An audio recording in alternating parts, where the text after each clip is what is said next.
Muchas gracias, es un honor estar aquí. Muchas gracias por la invitación, Paz. Y es un honor presentar mi testimonio, y que si a alguien le es de utilidad, para mí ya valió la pena, con una persona a quien ya le haya dejado algo en su corazón. Pido perdón de antemano si me oyen toser mucho o hacer algo por el estilo. Es a raíz de mi propia enfermedad, lo siento. Pido perdón de antemano. No te preocupes, eso no es ninguna molestia, y por el contrario, Brian, vamos a recibir algo lindo de Dios a través de tu vida. Decía ahora a grandes rasgos, pues, lo que sucedió en esa etapa de tu crecimiento, creciendo en el temor de Dios. Pero, Brian, tuviste una etapa en tu vida que marcó un antes y un después. ¿Qué sucedió allá cuando tenías cerca de 12 años? Yo tuve un momento en el cual mi vida da un giro total y completamente brusco, que jamás me pensé que ocurriría. Y básicamente, tras perder a mi mamá, un día antes de perderla a ella, yo venía teniendo diferentes problemas, ya sea en el colegio, ya sea incluso sirviendo. Hubo un tiempo en el que serví tocando la batería. Eso fue hace mucho tiempo. ¿Era baterista? Sí. Sí, yo servía, más que todo tocando en cultos de jóvenes, que mi papá era pastor de jóvenes, y yo servía ahí y yo tocaba la batería.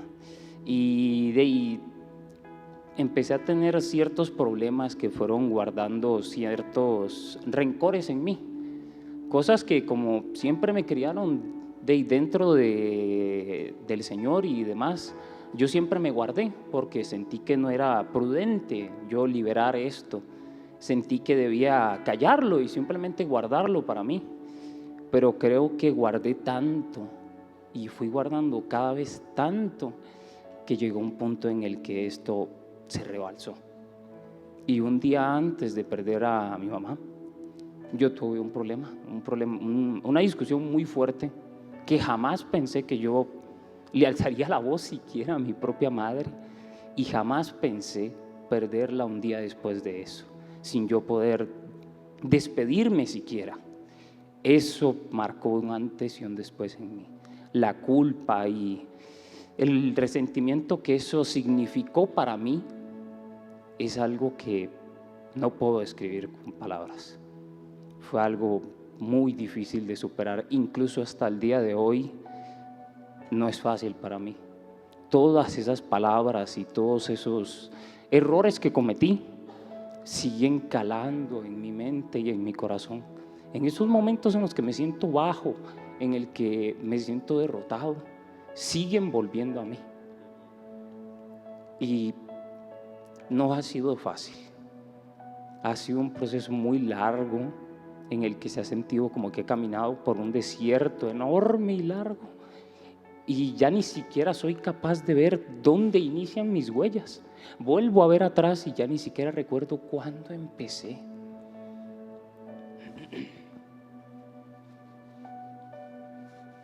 Pero siempre está la voluntad de seguir. Incluso cuando a veces uno piensa que todo está perdido, siempre hay un momento, siempre hay algo, aunque sea una persona, una palabra, un momento, algo, lo que sea, siempre hay algo que te da esa pequeña señal de tal vez, solo tal vez podría seguir. Gracias. Recapitulando, entraste en esa etapa de la pubertad, etapa de adolescencia, donde empieza a punzar un poquito la rebeldía, donde a veces se da un poquito de desenfreno en algunas cosas, y le faltaste, no faltarle el respeto, hablaste muy duro, muy tosco, muy fuerte a tu mamá en una ocasión, impulsado por ese enojo, y coincidió con algo inesperado. El día siguiente tu mamá falleció. Siguió el proceso de la vida de Brian después de la muerte de la mamá. Brian dice: ha sido algo de lo más duro en mi vida saber de que me sucedió eso el día antes de que mi mamá muriera, y es la parte básicamente de su vida que a él más le ha costado. Dios ha venido trabajando, Dios ha venido haciendo cosas muy lindas, maravillosas en la vida de Brian. Sin embargo, fue esa etapa difícil que le ha costado enfrentarla a diario en su parte emotiva, aunque Brian tiene claro delante de Dios que él ha sido perdonado, que el Señor no tomó en cuenta o no toma en cuenta ese momento. Pero Brian, es difícil entrar a la adolescencia sin la mamá. Una hermanita de 7 años también que pierde a su mamá. Un hombre con muchos sueños, con muchas ilusiones por delante también, como es Rudy. ¿Qué pasó en esos años? ¿Qué fue de Brian durante esos años posteriores? En breve vamos a hablar de los 18 años en adelante, pero esos años, desde la muerte de tu mamá hasta llegar a los 18, ¿qué fue de Brian? Yo describo un poco este momento trágico como una mesa a la que usted le quita una pata. Es tan difícil que usted quítele a una pata a una mesa, y ¿cómo hace usted para mantener eso firme? Es difícil, te tambaleas. Y ahí tal vez alguna vez nadie se lo ha pasado por la cabeza, pero es tan importante la mujer, es tan importante una madre, que jamás se lo plantea a uno una vez que te hace falta. Una vez que te hace falta es tan difícil afrontar tantas cosas. Y una vez que abrí esa puerta a mi ira, una vez que abrí mi puerta a todo ese odio y ese rencor, una vez que quise, porque todos tenemos un problema, la gran mayoría de las personas tienen un problema, y es que siempre tratan de buscar un culpable, tratan de buscar, señalar aquel otro, él tiene la culpa, por él, a mí me pasa esto y otro. Pero no son los momentos trágicos los que definen quiénes somos, sino las elecciones que hacemos después. Y ciertamente yo no tomé una muy buena lección. Di rienda suelta a toda esta ira, a todo este odio, a toda esa oscuridad que empezó a formarse dentro de mí, y perdí el control. Vagué ciegamente, sin un rumbo, sin saber qué hacer, y traté de ahogar mis penas y traté de ahogar mi tristeza en cosas vanas, vicios, vacías, adicciones. Busqué de todo. ¿Qué no intenté? Me junté con personas que no eran para nada las indicadas. Adopté ciertos comportamientos que no debería haber adoptado. Ciertas palabras, pensamientos.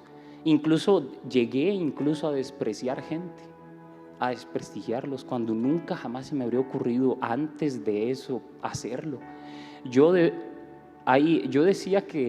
recuerdo que yo, muy neciamente, creyéndome sabio, yo decía que el diablo no existía. Yo decía que el diablo era una excusa de la gente para decir: no, es que el diablo me tentó y por eso yo cometí este error. Y yo decía que el diablo era una excusa de la gente, y yo dije: no, el diablo no existe, es una tontería, es una patraña de la gente, una excusa para no hacerse responsable de sus actos. Pero recuerdo una vez que me levanté, que no pude dormir esa noche, y me levanté hecho polvo como a las 12, 1 o muy tarde, y me vi en el espejo y no supe lo que estaba viendo en el reflejo. Esa vez recuerdo que en mi mente llegó un pensamiento: ¿qué estoy viendo? ¿Qué es esto? ¿Qué he hecho? Me había perdido totalmente. Estaba cegado. La Biblia dice que airaos, mas no pequéis. No dejes que el sol se ponga sobre vuestro rostro. Y realmente yo estaba cegado, muy cegado. No podía ver la verdad a pesar de que la tenía frente a mí. Cometí todos estos errores sin pensar en las consecuencias que eso me llevaría adelante. Y ciertamente pagué la factura, ciertamente. Tenías a un papá luchando por sacar a su hijo y a su hija huérfanos de madre, esforzándose al máximo en sus labores, en su trabajo sacrificial de muchas maneras, mientras vos buscabas la manera de llenar, satisfacer con cualquier cosa la ira, el odio, la amargura, todo lo que estabas guardando en tu corazón. Brian, ¿qué pasó con Brian a los 18 años? Estamos hablando de 3 años atrás. Yo poco a poco me fui dando cuenta a partir de ese momento en el que te cuento que yo no me reconocía a mí mismo, que yo tenía que hacer algo al respecto. Dije, no estoy bien, algo debo hacer al respecto. Muy neciamente y muy tontamente, la verdad, bastante imprudente de mi parte, creí que debía tomar una decisión. Y ciertamente por voluntad propia busqué ayuda, traté de recapacitar, traté de mejorar, pero tal vez no con el enfoque correcto. Yo a mis 18 años, a pesar de que mi padre siempre estuvo ahí para mí y que siempre intentó apoyarme, yo muy tontamente desprecié todo eso. O tal vez no despreciar, pero ciertamente no lo agradecí lo que debería. Y ciertamente no lo tomé tanto en cuenta como debería. Era tonto porque yo me enojaba porque él tratara de ayudarme. ¿Cómo puedes tú enojarte con alguien que quiere lo mejor para ti? ¿Cómo puedes hacer eso? Y muy tontamente decidí irme de la casa por un amorío que tuve con una mujer, con una muchacha, y yo quise juntarme con esa persona. Me fui a vivir a la casa de la mamá de ella, me puse a trabajar recién cumplidos mis 18 años, pero es paradójicamente o irónicamente, justo en el momento en el que yo pongo un pie fuera de mi casa, empiezo a tener estos problemas. Empiezo en el trabajo a sentir dolores de espalda fuertes y a veces tenía que sentarme. Y yo pensaba… ¿Trabajabas con tu papá? Yo trabajaba con mi papá en construcción. Yo trabajaba como ayudante de gypsum. Es un trabajo pesado.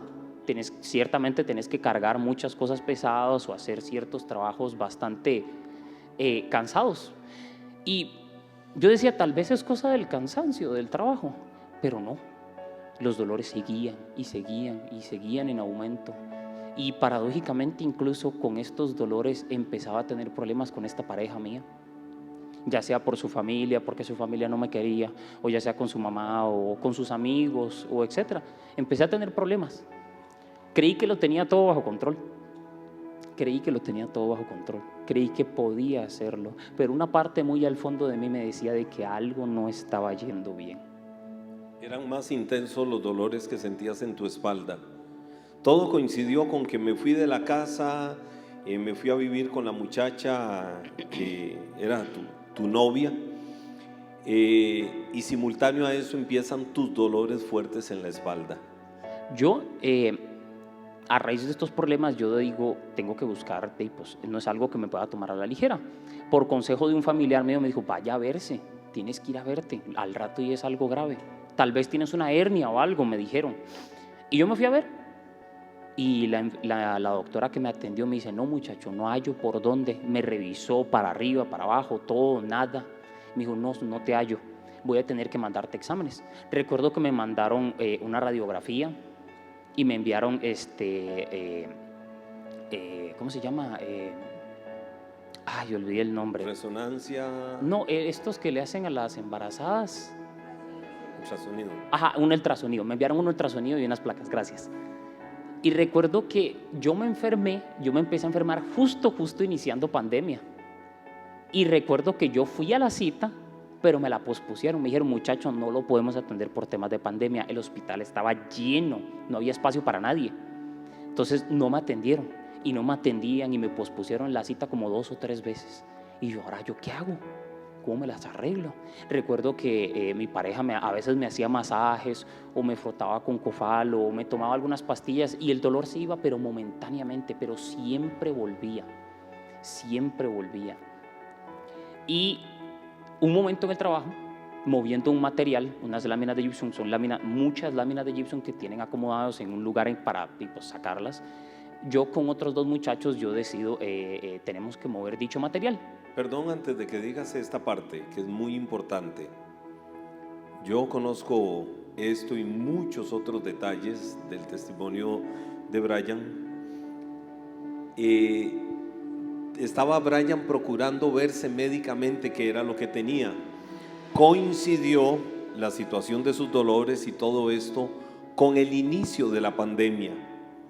Y con el inicio de la pandemia, cuando él ya tenía que someterse a muchos de estos exámenes para ver qué era lo que tenía, se los empiezan a posponer y a posponer porque por la pandemia todo estaba concentrado en la atención del COVID-19. Lo del gypsum. Yo moviendo este material se despeña, se viene. En el momento en el que este material se viene, los otros 2 muchachos lo primero que hacen es quitarse. Donde yo intento quitarme, el material me prensó el pie, me tomó el pie. Y todo este material me cayó en toda la parte izquierda del cuerpo. Casualmente toda la parte izquierda del cuerpo, desde el pecho hasta el pie. Yo me fracturo el pie y me fracturo toda la parte del empeine y gran parte de mis dedos, pero casualmente me golpeo la zona donde yo tenía afectado, donde estaban teniendo esos dolores, que era en mi cadera. Cuando a mí me llevan al IMSS, porque yo estaba asegurado por el IMSS, y a mí me llevan y me empiezan a ver, yo le comento al doctor, a mí me pasa esto y esto y esto, pero no me han podido ver por temas de pandemia. El doctor me dice a mí, un señor muy buena gente, que a veces siento que incluso uno estando en rebeldía, Dios lo cuida a uno. Dios lo cuida mucho a uno, porque de no haberme tocado ese señor, yo le comento y él me dice, mira, esto no lo vemos aquí, pero te tengo que hacer un TAC. En esas imágenes te voy a ver esa parte y te envío referencia. Cuando a mí me operan del pie, que me ponen una platina, me ponen unos pines y todo normal, el doctor viene y habla conmigo, me dice, te voy a enviar referencia para clínica de tumores porque lo tuyo es grave. Me dice, eso no es normal. Esa masa que tienes ahí, porque cuando yo me golpeo, esto se hincha como una bola grande pegada a mi cadera. Me dice, te tengo que enviar. De hecho, voy a ver si te consigo cama y de una vez te traslado. No se pudo y me dijo, pero ellos te llaman. Yo pensé, ahora di, pues qué pereza, me va a tocar esperar otra vez hasta que me llamen por tema de pandemia. No, llegué a la casa y a los días me llamaron. Yo supe en ese momento de que algo no iba bien. Que me hayan llamado tan rápido, yo sabía que algo no estaba yendo bien. A mí me llaman a emergencias y yo paso y me atiende un doctor y el doctor me dice, voy a tener que internarte hoy mismo porque lo tuyo se ve muy grave, no es normal. Me hacen unos exámenes, me tienen internado varios meses haciéndome estudios, exámenes y demás, hasta que un día me envían a la casa y me dicen, vamos a ver todos los estudios y en cuanto los tengamos te llamamos. Volví a pensar lo mismo, muy inocentemente volví a pensar lo mismo. Ahora, ¿quién sabe hasta cuándo me llaman? No, llegué y a los días me llamaron, me citaron. Yo vuelvo a llegar a emergencias y el doctor, yo lo supe en el momento en el que él me vio. Yo ya venía pensando de que lo mío no era algo normal y que me esperaba lo peor. Uno siempre espera lo peor. Tal vez uno tiene como esa psicosis de pensar que es algo muy grave, pero jamás me pensé que cuando yo llego y yo me siento y el doctor me da el diagnóstico, jamás pensé que fuera eso. El doctor me dice, tienes un cáncer, un sarcoma de Ewing se llama, sarcoma de Ewing. Y este cáncer no es ni siquiera dentro de la propia rareza del cáncer, este cáncer es raro. Lo mío era un raro entre los raros. Y me dice, voy a tener que enviarte de una vez a tratamiento lo más antes posible, porque te agarramos justo en el momento en el que se nos hubiera salido de las manos y hubiera sido muy difícil tratarme, en un momento exacto. Pero, o sea, la lámina de gypsum, lo que cayó y te golpeó, fue literalmente un ángel del cielo en ese momento. Paradójicamente, es como si Dios hubiera movido pequeñamente ese material, exactamente en el momento para que a mí me pasara eso. Y yo recuerdo que me enviaron a una doctora de salud mental, y esta doctora me comenta: mira, lo que vas a vivir a continuación es un proceso muy largo, muy doloroso, muy, muy feo, que mucha gente no puede concretar. La gran mayoría o se rinden, o no pueden llegar al final, o ceden.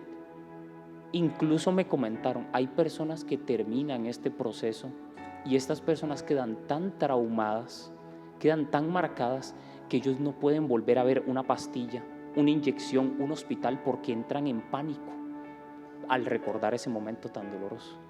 Yo supe en ese momento que bien no me iba a ir. Perdí. ¿Qué otra opción tenía? ¿Qué otra opción tenía yo? ¿Tuve qué? Creo que es la sensación de que me dieran esa noticia fue como si me hubieran golpeado tan fuerte que sientes que vas a perder la conciencia, pero no la pierdes.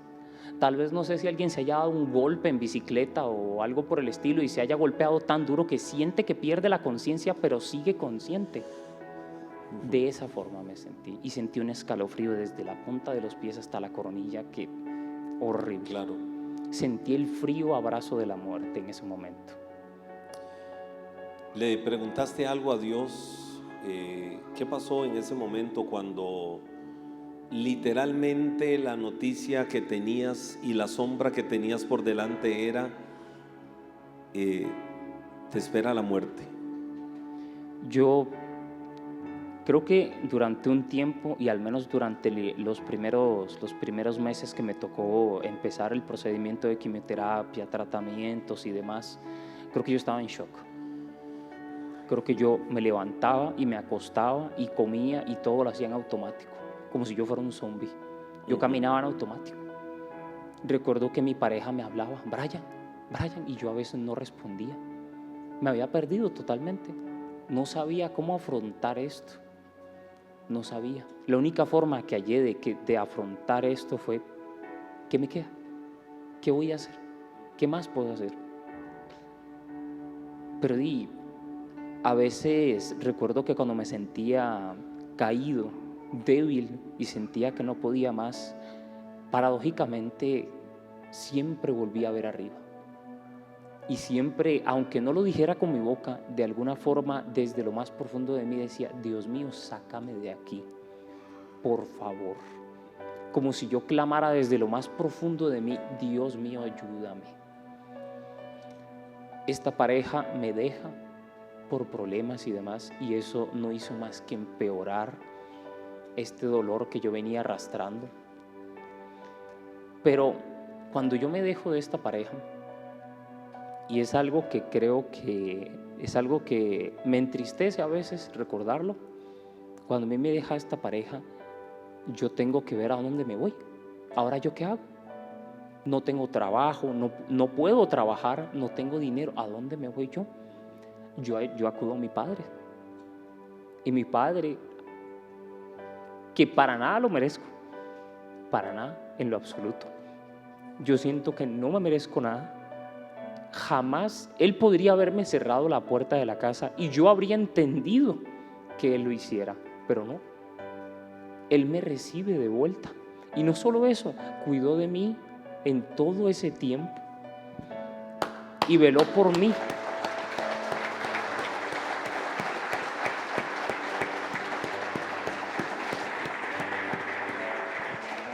Yo en un principio no supe cómo explicárselo. No quería ni mencionar el tema por miedo a que él se enojara conmigo. Pero él me perdonó.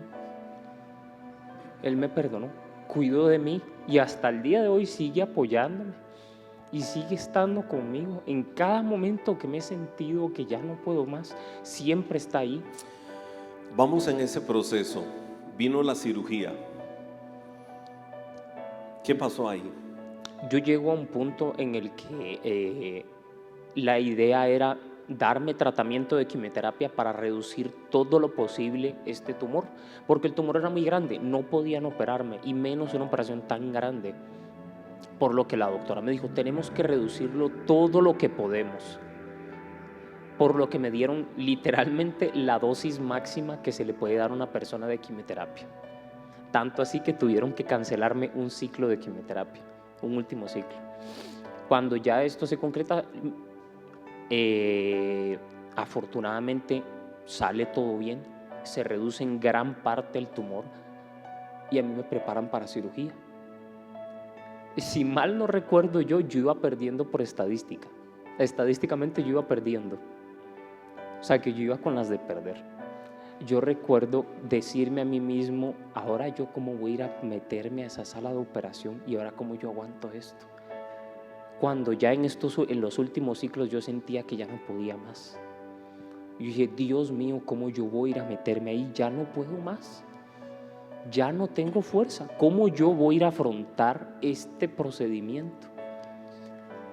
El doctor me dice que tienen que retirarme toda la cadera, toda la parte de la cadera, nervios, articulación, incluso perdí tendones, todo músculo. Y yo recuerdo que el día que íbamos para la operación, en la madrugada, yo recuerdo que le dije a mi padre, le digo, ¿y si no, padre? ¿Y si no? ¿Y si no salgo de ahí?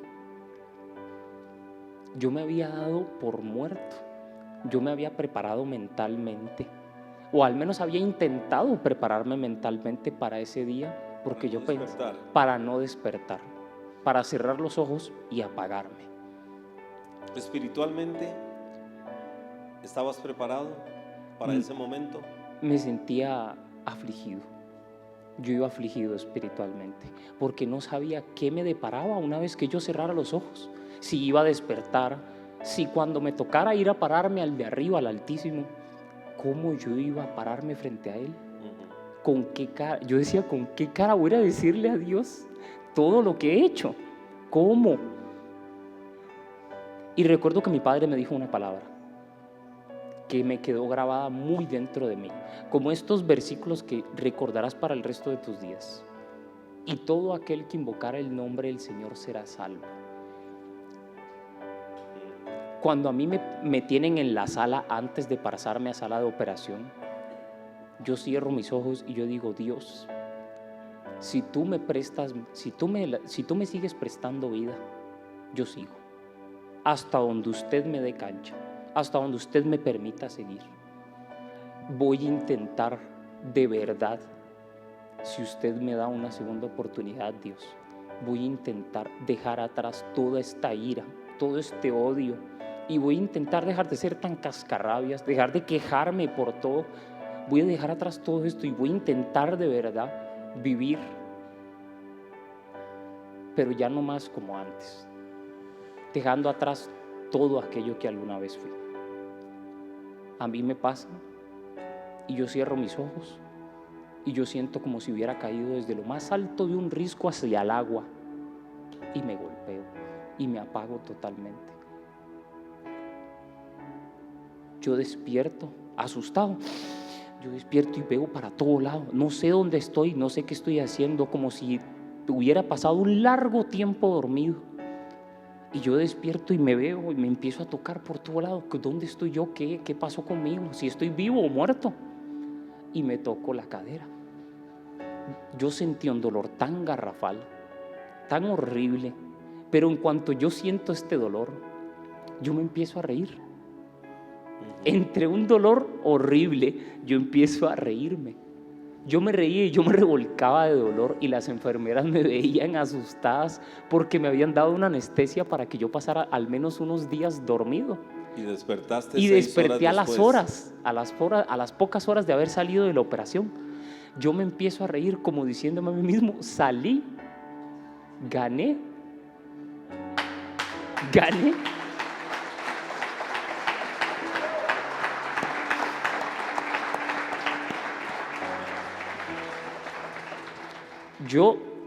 me vuelvo a ver a mí mismo y yo, ¿cómo acabo de salir yo de aquí?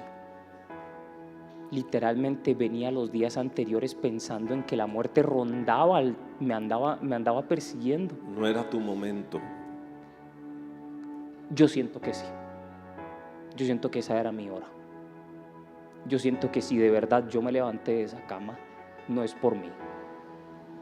Ni por... Y tal vez esos doctores que me operaron y que hicieron que la operación fuera un éxito, fue un propósito de Dios. No lo vamos a hacer, pero quiero contarles que como resultado de esta cirugía, Brian tiene un hueco en esta parte. Le quedó como un hueco hacia adentro. Por eso el trasladarse en muletas, porque yo lo digo en lenguaje sencillo, no tan técnico. Al tener esa situación y él afirmar su pie y tener esa parte hueca, todo se le sube. Entonces no es fácil movilizarse sin las muletas por esa razón.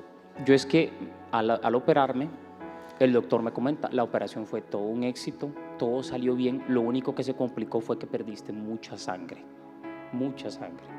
Tuvimos que conseguir donantes porque era demasiada la sangre, literalmente me tuvieron como un mes a base de todos los días transfusiones de sangre.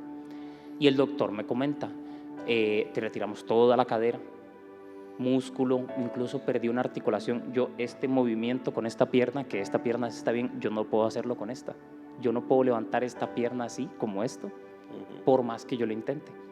De ahí yo puedo caminar sin muletas, pero es muy peligroso. Más de una vez mis piernas no responden, o me caigo, o a veces la pierna me falla, o el que se me ascienda este hueso, toco un punto en el que me duele demasiado. Por lo que di, pues, fue difícil. En un principio solo podía estar tirado en cama o tenía que trasladarme en silla de ruedas. Y no fue para nada sencillo siquiera agarrar las muletas. Después de todo este proceso, un año súper bien. Yo paso un tiempo en el que a mí no me habían dado de alta, pero solo me tenían en control. Únicamente me veían para mantenerme en control y verme que todo estuviera bien. Pasa un tiempo y recuerdo que mi hermana llegó enferma, no sé si fue de COVID como tal, pero llegó enferma, engripada a la casa. Todos en la casa nos engripamos. Y yo recuerdo que a mí me dio una tos muy fuerte. Y pasó el tiempo. ¿Como un año después? Sí, fue más o menos como, no, fueron varios meses, pero Okay. sí, fueron varios meses. Y a mí me da una tos muy fuerte.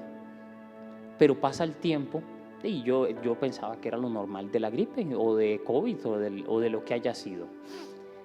Todo el mundo, cuando ya se le pasó esta gripe, yo seguía con tos. Y yo le comentaba a mi padre, pero yo sigo con tos, ya no tengo calentura, no tengo moquera, no tengo nada, solo es tos. Solo es tos y solo es tos y solo es tos.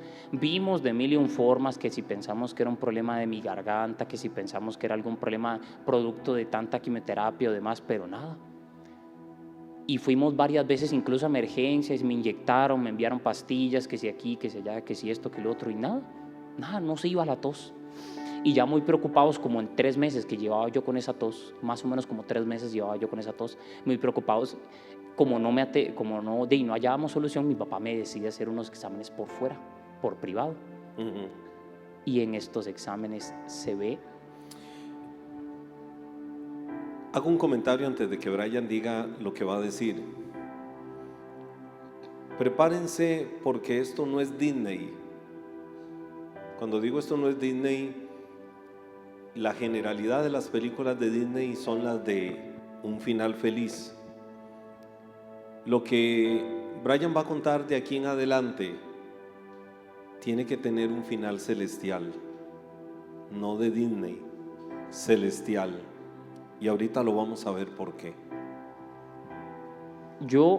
Habíamos dado por sentado, toda mi familia, todo el mundo celebró, todos celebramos en que habíamos dado por sentado que ya lo había logrado, que todo estaba bien, pero en estos exámenes revelan varios puntos en mis pulmones, en ambos pulmones, a los cuales le llaman nódulos, pequeños puntos cancerígenos en mis pulmones. Nosotros acudimos a la doctora y la doctora literalmente me dijo, lo tengo que pasar ya a quimioterapia. Literalmente fuimos un viernes y me pasaron el lunes siguiente a quimioterapia. Recuerdo que la doctora nos dijo, porque era algo muy peligroso, te voy a dar con una bazuca, dándome a entender que el tratamiento que me iba a dar era muy fuerte. Iba a ser rudo. Iba a ser duro. Yo no supe cómo afrontar eso. Me había dado por victorioso. Canté victoria para que me dijeran que tenía que volver a empezar. Era como si me hubieran devuelto a la línea de partida y me dijeran, vaya otra vez. Y yo recuerdo que me desanimé mucho. Estuve mucho tiempo triste, afligido. Ya ni siquiera era físicamente, era espiritualmente. Y yo decía, Dios, ahora yo cómo afronto esto. He tenido apenas unos meses de descanso, no me he recuperado por completo. Sigo dañado de todo aquel proceso para tener que volver a pasar otra vez por ahí. Y yo, una vez más, me convencí a mí mismo de que, ¿qué me queda? ¿Qué puedo hacer? Una vez más tengo que ir a la brecha. Una vez más debo cruzar ese desierto. Y me sentí como si hubiera escalado una montaña para que lo que me encontrara en la cima fuera otra montaña. Y yo dije, ya no puedo escalar más. Mis piernas ya no dan. Pero recuerdo que tuve como un momento de, tal vez, podría llamarlo tal vez no tanto inspiración, sino como tal vez volví una vez más a esa furia que alguna vez sentí, pero ya no más contra todo lo que me rodeara, sino contra mí mismo. Y me dije a mí mismo, yo me busqué esto, yo me busqué meterme aquí. Yo sé bien todo lo que hice antes de enfermarme. Yo guardé todo esto dentro de mí. Y mi padre me decía, y más de una vez me ha comentado, que hay un cáncer peor que el que yo tengo y que cualquiera que podría tener cualquier persona, que hace ver el cáncer en sí como un juego, y es el cáncer en el alma, en el corazón. Odio, rencor, amargura, ira, rencor, quejas. Todos estos deseos de venganza, de querer buscar a un culpable y hacerlo pagar. Todo esto yo me decía a mí mismo, yo me lo busqué. Esto es algo que yo me busqué. Antes del cáncer físico, yo me envenené espiritualmente. Tenías un cáncer espiritual en el alma que te estaba carcomiendo. Muchas veces, haciendo reflexión después de todo este tiempo que he venido pasando, yo he pensado que tal vez yo me enfermé por eso. Tal vez me podrí tanto por dentro que mi cuerpo lo reflejó. Tal vez me endurecí tanto de mi corazón que al final acabé haciéndome daño a mí mismo. Y yo me decía, si yo me metí en esto, me toca meterme. Tengo que seguir. Si yo me metí aquí, ahora me aguanto, así me tengan en la esquina del ring dándome una paliza. Y recuerdo que dije, si ya no me dan las piernas para escalar la montaña, la voy a golpear con la fe absurda de que o la muevo o la atravieso, lo primero que pase. Porque dice que la fe mueve montañas. Y yo dije, o la muevo o la atravieso. Así es. Lo primero que suceda. Y recuerdo que alguna vez discutiendo con mi familia, hablando con ellos de que si tal vez no lo lograba, y yo les decía, el día que yo caiga, el día si llego a caer, si llego a ceder, será porque de verdad ya no puedo más. Pero rendirme no es una opción. Rendirme no es una opción. Brian, quiero decirte algo a vos más que a ustedes. Y a todos los que están en casa y a todos los que ustedes van a ir. Pues vamos a empezar una guerra juntos.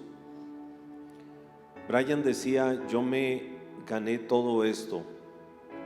No vamos a discutir teológicamente eso, Pero él decía: yo me gané todo esto porque yo guardé muchos odios, rencores, amarguras, deseos, sentimientos de venganza, quejas por la vida, muchas cosas. Voy a un punto específico. Desde la perspectiva de la ciencia, casi que han desechado las esperanzas para Brian.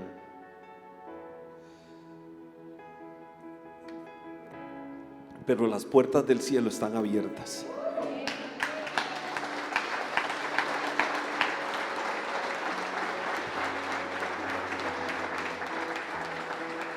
Yo le decía a Brian, yo conocí muchas intimidades más de todo su testimonio. Hoy hablamos de que fuera una generalidad para que ustedes supieran esto. Yo le decía a Brian: tu propósito para estar en este mundo no ha terminado. Tu propósito no terminó en esa sala de cirugía. Tu propósito no terminó con lo que médicamente ahora le están diciendo, de que es muy complicado ya, es muy difícil, porque yo conozco al Dios que hace posible lo imposible. Y no solo eso,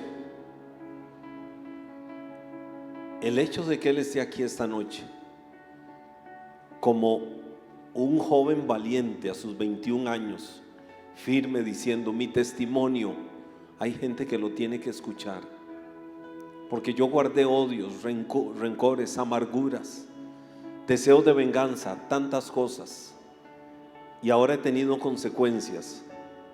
No vamos a cuestionar eso. Lo que vamos a ver es de que en medio de todo lo que él guardó, en medio de todo lo que él pasó, en medio de todo lo que vivió, perder a su mamita a sus 12 años, todo lo que vino después de ahí, lo que había vivido antes, todo lo que él hizo en la vida, todo este proceso duro de salud que empezó hace 3 años. Cuando él despertó de la cirugía, dijo: me diste una segunda oportunidad. Hoy, a la vuelta de mucho tiempo después de esta cirugía, él sigue acá en pie como un guerrero. Y Brian, lo que quiero decirte es que a partir de hoy hay un ejército acá que va a pelear por vos delante de la presencia de Dios.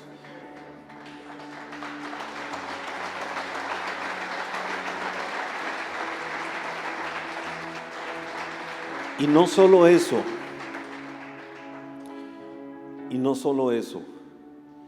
es que lo que viniste hoy a hacer acá es a darle vida al corazón más duro, es provocar que personas se dobleguen delante de Dios a decir: perdón por tanto egoísmo de mi corazón, por guardar tantos odios, por guardar rencores, por guardar amarguras, por tener sentimientos de venganza que de alguna manera todos alguna vez en la vida los hemos tenido, por tener deseos feos, ira, cosas malas en el corazón, cosas feas en el corazón, por guardarlas ahí.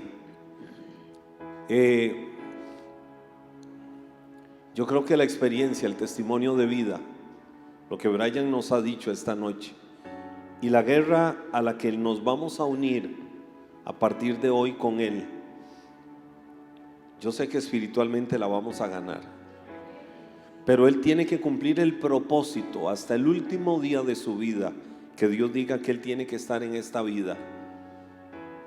Vamos a haber cumplido el propósito por Él, que Él está en este mundo. Rudy, ven. Y yo voy a decir algo, yo soy de los que se ha jactado, no en público, para mí mismo. Ven acá un momento, Rudy. Yo soy de los que me he jactado muchas veces de decir: qué buen papá he sido yo. Con todos mis errores, qué calidad de papá he sido yo. Pero donde yo veo a este campeón, donde yo veo a este hombre, digo: Señor, yo no le llego ni a los pies. Qué ejemplo de papá campeón. Él tiene sus proyectos, su negocio, su empresa, su actividad, pero ha sido un papá a tiempo completo para decirle a su hijo: aquí estoy, a su hija: aquí estoy, para derramar lágrimas. Muchas lágrimas ha derramado en su soledad, pero aquí está. Y Rudy, mis respetos para vos, y estás en nuestra oración también, estás en nuestro corazón también, y hay todo un ejército que va a orar, porque cuando vemos estas cosas decimos: ¿cómo hay personas tan egoístas en este mundo? ¿Cómo hay personas que viven solo para sí? ¿Cómo hay personas que no piensan en qué puedo hacer yo por los demás? ¿Cómo hay personas que piensan en qué me van a dar? En que se quejan, se enojan, maldicen por lo que no tienen, por lo que no le dieron. Cuando aquí yo veo este testimonio, digo: Señor, Hechos 20:35, es más bienaventurado dar que recibir. Volvámonos de verdad para dar y dar lo mejor para las demás personas. Yo te felicito a vos también, porque sos un papá literalmente 4x4 todoterreno, ejemplo y admiración por lo que has hecho.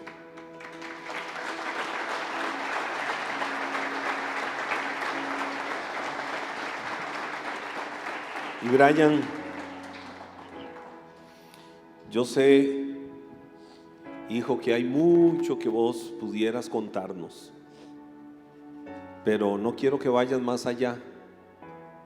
Yo quiero decirte que todavía falta el diagnóstico del médico divino, y ese diagnóstico es perfecto. Vamos a ponernos de pie. Si necesitas estar sentado, no te preocupes.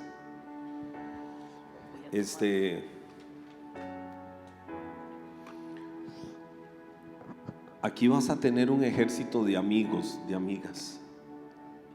¿Dónde están los Space? ¿Quiénes de Space están esta noche acá? Ok, esos corazones los quiero full open, abiertos totalmente, en amor, y toda la iglesia, porque lo mínimo que podemos hacer es sembrar el decir: aquí tengo mis manos levantadas para ellos. Vamos a levantar las manos para ellos y decirles a ellos: los vamos a sostener con nuestras manos levantadas en oración delante del Señor, y van a tener una familia con la cual van a caminar. Y no solo eso, el testimonio de Brian, mucha gente tiene que saberlo. Lo que más me impresiona de todo el proceso es haber escuchado a Brian decir: guardé tanto odio, me quejaba tanto, maldecía tanto, tenía tanto rencor y tanta amargura, que al final todo ese cáncer del alma atacó mi cuerpo. Padre, yo te doy gracias en el nombre de Jesús por este momento, Señor, en el que delante de tu presencia podemos traer la vida de Brian, la vida de Rudy, Señor, y aún su hija, Señor. Donde quiera que ella esté, extendemos nuestras manos a ella, Dios, para que tú la cubras, para que tú la protejas, para que tú extiendas tu favor sobre ella también, Señor, y ella pueda sentir cómo con lazos de amor, con cuerdas de amor, con lazos de ternura, tú la traes hacia Él, Señor. Y que tú también eres ese Dios Shaddai que protege, que cuida, que hace como el papel de una madre, cubriendo y protegiendo ese corazón. Dios, hoy delante de ti oramos para que se geste un milagro creativo, Señor, más allá de lo que la ciencia diga, más allá de lo que el punto de vista científico diga, Señor. Yo creo que tú eres el médico divino y puedes hacer milagros. Haz tu obra perfecta en la vida de Brian. Pero el milagro más grande ya lo hiciste, Señor, sanar su corazón. A pesar de que a veces en su parte emotiva él siente el dolor por aquel sentimiento de ir hacia su madre antes de que ella muriera, sin saber que eso sucedería. Señor, tú lo has sostenido y lo has guardado y has sanado su corazón del peor cáncer, el del alma.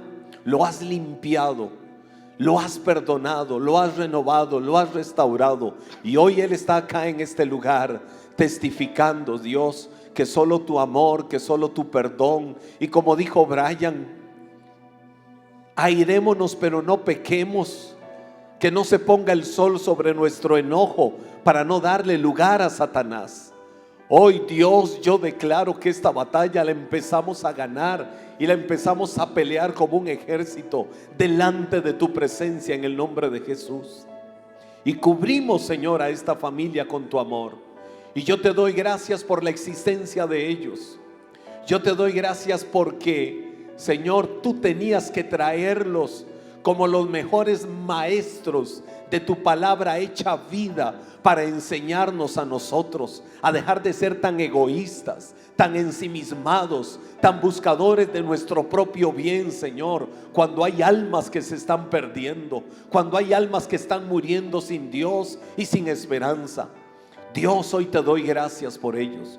Cuando a veces, Señor, hacemos pesar tanto todo lo que nos hicieron y queremos vengarnos, y hay ira, y hay rencor, hay odio, hay amargura, Dios. Cuando tú hoy nos estás dando una lección y una enseñanza de que necesitamos sanar el corazón y sacudirnos de esa mentalidad egoísta. En el nombre de Jesús, una vez más yo bendigo esta familia. Bendigo a la familia Cárdenas y te doy gracias por ellos, porque ya fueron instrumento de bendición para nuestras vidas. En el nombre de Jesús. Amén. Amén.